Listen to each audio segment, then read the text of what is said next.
Yo, what's good, people? What's good? What's good? What's good? Long time no hear, long time no see. But we're gonna get right into it. I'm in my bag today. I'm in my bag.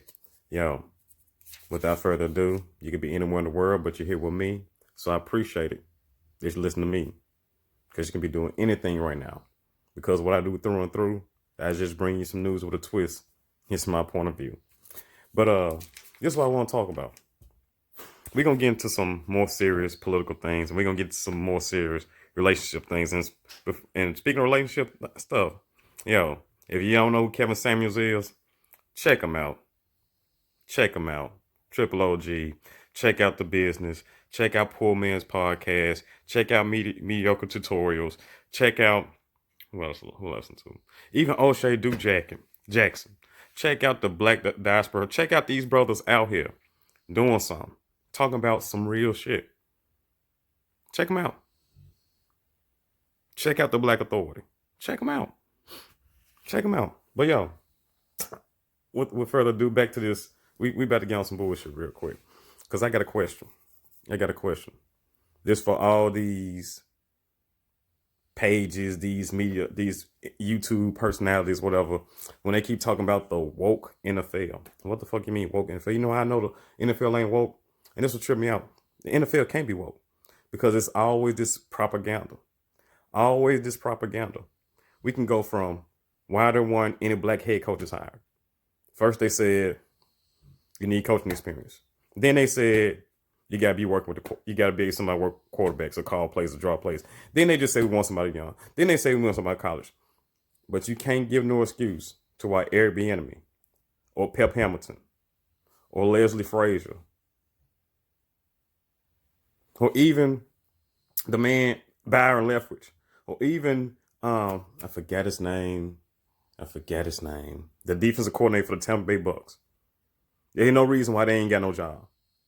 But you tell me you gonna hire a dude, I bite off kneecaps. Another dude that couldn't read his speech. You hiring dudes like this?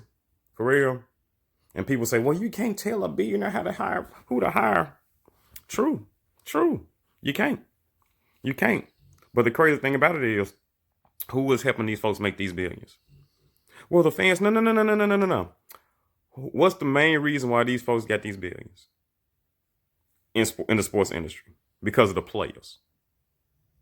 Because if it weren't for Deshaun Watson, or Russell Wilson, or Peyton Manning, or Calvin Johnson, or Jerry Rice, Deion Sanders, I can go on and on and on. If it weren't for these dudes, they wouldn't be getting paid. Those are facts. But you don't want no black head coaches. You know why you want no black head coaches? Same reason why you don't want any black quarterbacks. Because once they realize the black quarterbacks are better than the white counterparts, then there ain't gonna be too many white quarterbacks. They're gonna slide some up in here. That's why the Wilson boy from BYU and Trevor Lawrence, that's why they talk so much about. It's crazy. Trevor Lawrence is supposed to be the best prospect they've ever seen. Trevor Lawrence, the dude that went to the same school as Deshaun Watson.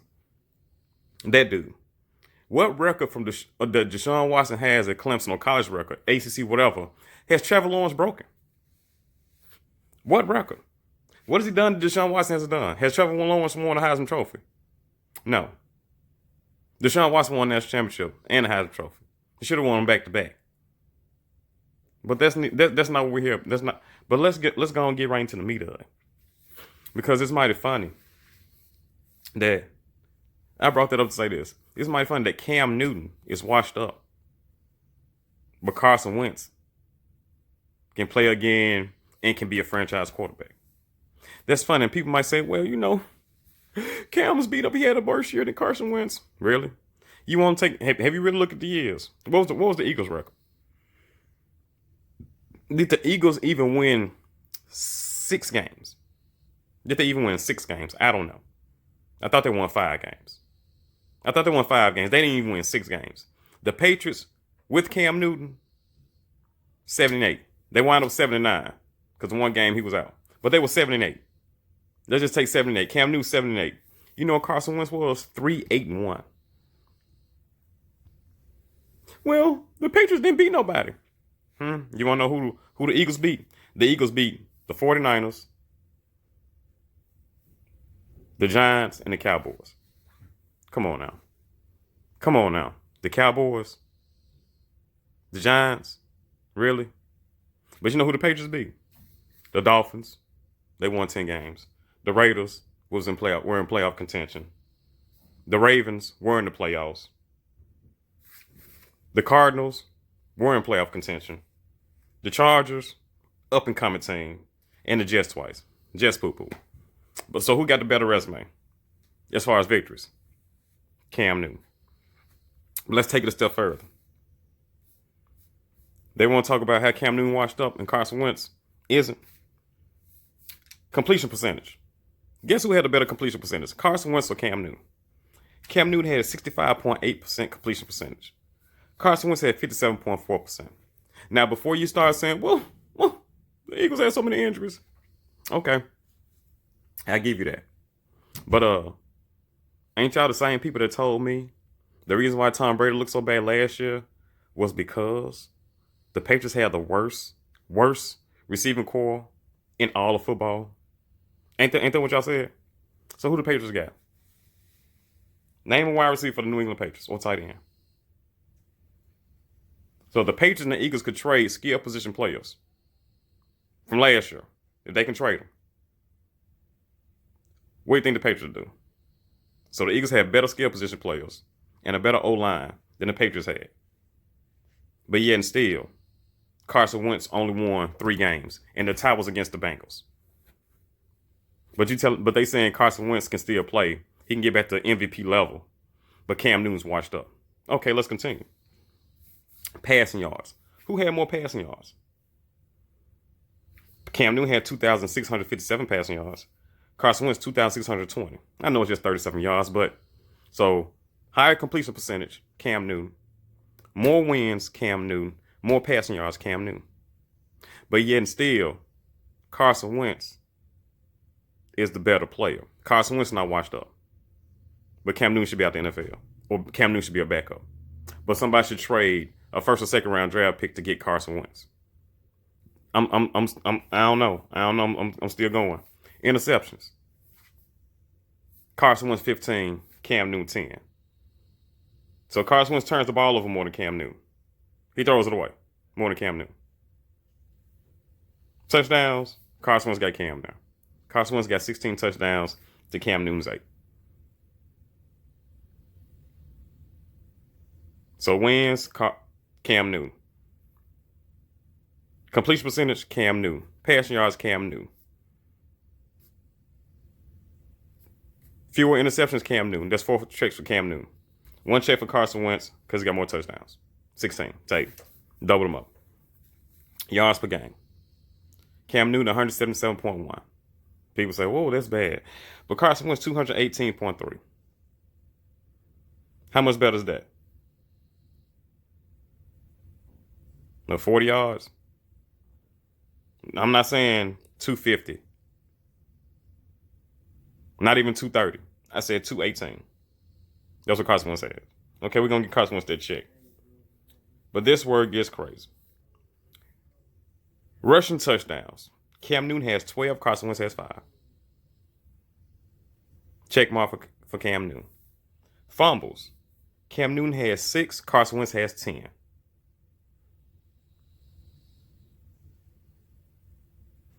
Passer rating. Cam Newton 82.9% passer rating. Carson Wentz 72.9. Quarterback rating. Cam Newton 82.9.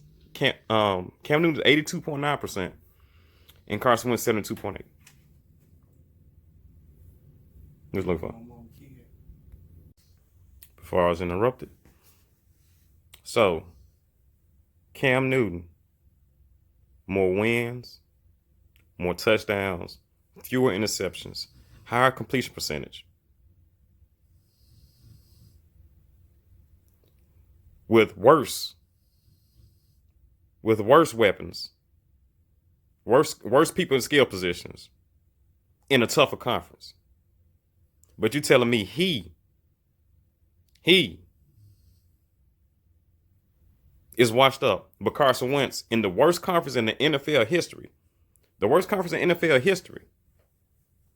only got 3 wins and a tie with the Bengals. This dude had 25 turnovers, 25, and only 21 touchdowns. But somehow, he ain't washed up. Somehow, he can be reformed. Because why is it? Why is it? Because with what I've given you, you can go look it up yourself. But with what I've given you, how on earth can anyone say Carson Wentz is better than Cam Newton at this point in time? With what I've given you, how can you say Carson Wentz is better than Cam Newton at this point in time? How can you say it? I'm curious, how can you say it? Cam got more wins. Cam got a higher completion percentage. Cam got more passing yards. Cam has more total touchdowns. Cam has fewer turnovers. Cam has a higher passer rating. In a tougher conference with worse skill positions. So how is Carson Wentz a reclamation project, but Cam Newton is washed up? See, that's why I can say race. But you got people out here, because I call it how it is. Because I'm trying to figure out what's the difference between Carson Wentz and Cam Newton. Don't tell me the age. I don't want to hear that bull jive. I don't want to hear it. I don't want to hear it. Because age won't factor between Jared Goff and Matthew Stafford. Age won't factor there. So I don't want to hear it.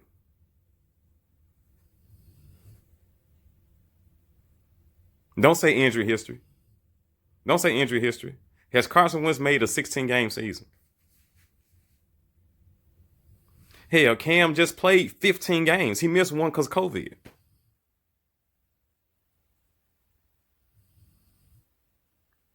And then Cam played horribly, but still was better than Carson Wentz. But you say Carson Wentz is a reclamation project and Cam Newton's washed up. Please explain to me how. Please explain to me how. I got another example. Shout out to Rob Parker. You don't say too much of nothing, but I got you on this one right here. When they compared Matthew Stafford's first 5 years with Jameis Winston's first 5 years, and Matthew Stafford played with Megatron. Who has Jameis Winston played with that's on the same level as Megatron? Now, before you clowns start saying, that Jameis Winston had 2 number ones, no. Those 2 dudes don't equal up to Megatron's going to be a Hall of Famer. Hall of Fame wide receiver. One of the greatest to ever do it. Top 10, hands down. Who they play for Tampa Bay right now? Not name Antonio Brown. Who playing for Tampa Bay right now is on that level? Mike Evans, hell no. Chris Godwin, hell no. Hell, Mike Evans ain't even been a top 5 wide receiver in the NFL. And we talking about one of the top 10 greatest players of all time. Top 10 wide receivers of all time, Megatron. And Matt Stafford played with him. But yet still, his numbers weren't too much better than Jameis Winston's numbers. So you play with a top flight wide receiver. Name me one top flight quarterback or one decent quarterback that had a top flight wide receiver that can do nothing. Dante Culpel, him and Randy Moss going to Pro Bowls back to back. Jeff Garcia going to Pro Bowls with Terrell Owens. But then when he couldn't do nothing with Terrell Owens, what did he do? What was he without Terrell Owens? Nothing. There has been rare instances where you have a top flight wide receiver that can't do nothing. Unless you get AJ Green, yeah, Cincinnati, poof. Or Randy Moss when we went to Las Vegas. But those are rare occasions. Look what Matt Ryan doing with Julio. You can say Matt Ryan all day, but Matt Ryan ain't nothing if Julio ain't shining. We're going to keep it a buck. So, check out Stafford versus Jameis Winston. And you see what they did to Jameis Winston. They got him out of there. Matthew Stafford got a new contract. But Matthew Stafford still can be saved. But Jameis Winston is doomed to be a backup. When Jameis Winston, in the first 5 years, Jameis Winston had 121 touchdowns. Matthew Stafford had 125. 4 touchdown difference. And you playing with Megatron. Winston had 88 interceptions. Stafford had 84. But you playing with Megatron. Quarterback rating. Jameis Winston, 86.9. Matthew Stafford, 83.4. But Jameis Winston's a backup. And Matthew Stafford played with Megatron. Wins. 34-28. Matthew Stafford had 34 wins to Jameis Winston 28 wins. And they tell Jameis Winston, well, we can't do shit with you. You got to get out of here. Even though he had just as many touchdowns. Matthew Stafford yards, 21,179 yards. Jameis Winston's 19,812. That ain't even 2,000 yards different. And then he has Megatron. But they told Jameis you a backup. Matthew Stafford, you a starter. What has Matthew Stafford done? How many Pro Bowls has he been to that Jameis ain't been to? How many playoff wins do he have over Jameis? Somebody make it make sense. Make it make sense to me. I don't want to hear that, they throwing now more and they weren't throwing as much. You know how that's hogwash? Matthew Stafford averaged 40 attempts a game, 40.6 attempts a game, while Jameis Winston averaged 33.7. He averaged 40 attempts a game because they have Megatron. They had Megatron.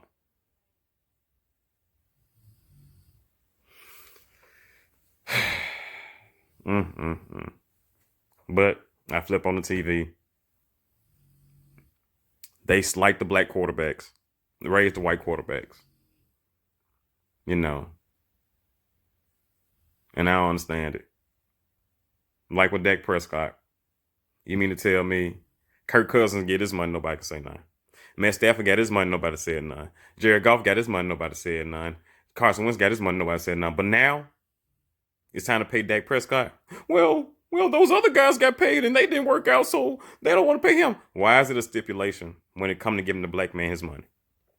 Le'Veon Bell wanted money. They said, no, that's crazy. You don't pay Le'Veon Bell. Antonio Brown wanted money. No, that's crazy. They don't pay Antonio Brown. But you wish you had them right now because your old Asian-ass quarterback can't do nothing. You need to run a game. You had one. You had an all-pro running back. One of the top 3 running backs in the game. You had that in Le'Veon Bell. You had one of the top 3 wide receivers in the game, Antonio Brown. But you thought that white dude back there made them great when you didn't realize they were making him great. That's what you didn't realize. But now it's too late. Mike Tomlin gonna fuck around and get fired because they ain't gonna find a running back. And they damn sure ain't gonna find another Antonio Brown. Why Antonio Brown got a Super Bowl ring. And Le'Veon Bell, he was on a team that was in the Super Bowl. And those two dudes were the only reason why the Pittsburgh Steelers were competing. Competitive. But you got mad at them. And the motherfucker you kept can't deliver. But you're saying he need help. When he had some, you diss the help. Because they want shit but the help.